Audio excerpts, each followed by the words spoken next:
High, বাইরে আজ প্রচুর বৃষ্টি হচ্ছে। বাসা থেকেও বের হতে পারছি না। তাই ভাবলাম শাড়ি পরে ছাদে গিয়ে কিছু ফটোশ্যুট করা যাক। এখানে আমি একটা শাড়ি চুজ করে নিয়েছি এবং সাথে ম্যাচিং হিজাব এবং সাথে কিছু মেকআপ প্রোডাক্ট। চলো এবার এগুলো দিয়ে রেডি হওয়া যাক। এই তো আমি রেডি হয়ে গিয়েছি। চলে এলাম আয়নার সামনে। দেখে ঘুরে ঘুরে দেখতে হবে না আমাকে কেমন লাগছে। আয়নার সামনে এদিক ওদিক করে নিজেকে দেখতে লাগলাম। ধুর, ভালো লাগছে না, তাই না? চেহারা সুন্দর না হলে যাই হয় আর কি। যাই হোক, অনেক হয়েছে রুমে বসে থাকা। এবার ছাদে যাই। ছাদে গিয়ে দেখি অনেকগুলো পায়রা বসে আছে।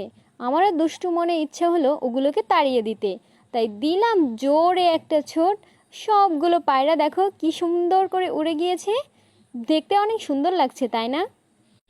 ছাদটা এখন একদম ফাঁকা হয়ে গিয়েছে। আমার ফুল গাছগুলোও নষ্ট হয়ে গেছে, কিছু মরে গেছে। আম্মুও সেগুলো জঞ্জাল ভেবে ছাদ পরিষ্কার করে সব ফুল গাছ ফেলে দিয়েছে। এবার নতুন করে ফুল গাছ না লাগালে ছাদটা এভাবে খালিই পড়ে থাকবে। চারিদিকে দেখো কোনো গাছপালা কিচ্ছু নেই, পুরো একদম সাদা হয়ে গেছে এবং বর্ষার পানিতে ছাদটা প্রায় পিচ্ছিল হয়ে গেছে। আমি তো পড়তে পড়তে বেঁচে গিয়েছি। তবুও আমি কি শান্ত থাকার মানুষ? না, একদমই না। আমি তো ছাদের এই পাশ থেকে ওই পাশ লাফিয়ে বেড়াচ্ছি আর দেখছি আমি হাঁটতে পারি কিনা শাড়ি পরে। আসলে মেয়েদের এই একটা কমন প্রবলেম, অনেকেই শাড়ি পরে হাঁটতে পারে না, অনেকেই হোঁচট খেয়ে পড়ে যায়, যেমন আমি। যাতে পড়ে না যাই, দেখো আমি কিন্তু ক্যাপকাট দিয়ে বাটারফ্লাই বসিয়েছি। দেখতে অনেক সুন্দর লাগছে, তাই না? এগুলো কিন্তু রিয়েল না, এগুলো কিন্তু ক্যাপকাট দিয়ে বসানো এডিটিংটা কেমন হয়েছে অবশ্যই বলো কিন্তু। আজকের ওয়েদারটা কিন্তু অনেক সুন্দর ছিল।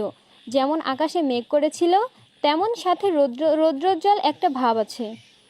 এদিকে আমি হাতে চুড়ি পরেছি। চুড়ি পরতে মাশাআল্লাহ আমার অনেক ভাল লাগে। তাই ভাবলাম সুন্দর এই আকাশের ছবি আমি ক্যামেরা দিয়ে কেন ক্যাপচার করতে পারি না। তাই আমি দাঁড়িয়ে পড়লাম ক্যামেরা দিয়ে আকাশের ছবি তোলার জন্য। আসলে ভিউটা অনেক সুন্দর আসছিল। আল্লাহ এই আকাশ, এই গাছপালা, এই মাটি, এই সব কিছু কত সুন্দর আর নিখুঁতভাবে তৈরি করেছে, তাই না? প্রকৃতির এই অপার সৌন্দর্যের মাঝে আসলেই মনটা একদম ভরে যায়। এদিকে আমার চাচাতো বোন আমার দিকে তাকিয়ে হাসছিল, তাই আমারও খুব হাসি পাচ্ছিল। আমিও ওর দিকে তাকিয়ে হাসছিলাম আর বলছিলাম, আমাকে দেখে এত হাসার কি আছে? আমাকে কি দেখতে ফানি লাগছে? সে বলল, হ্যাঁ অবশ্যই আমাকে ফানি লাগছে। তারপর আমি ক্যাপকাট দিয়ে ভাবলাম স্লো মোশন কিছু ভিডিও বানানো যাক। দেখো এখানে আমি স্লো মোশন ভিডিও বানিয়েছি। গান তো দিতে পারলাম না, তবে গান ছাড়াই ভিডিওগুলো কেমন হয়েছে অবশ্যই বলো কিন্তু। আমাদের সিঙ্গেলদের এই একটাই সমস্যা, কাপল ভিডিও করতে ইচ্ছা করে কিন্তু কি আর করার, কাপল তো নেই। যাই হোক, চাচাতো বোনের হাত তো আছে, ওর হাত দিয়েই সুন্দর করে একটা কাপল ভিডিও বানিয়ে নিলাম। দেখো আমি গোল গোল করে ঘুরছি। যদিও ভিডিওটা করার পর আমার অনেক বেশি মাথা ঘুরছিল, আমি অনেকবারই পড়ে যেতে যেতে বেঁচে গেছি, ও আমাকে সামলে নিয়েছে। এই তো নিচে চলে আসলাম। আজকের ভিডিও এই পর্যন্তই। সবাই ভালো ও সুস্থ থাকো, টাটা।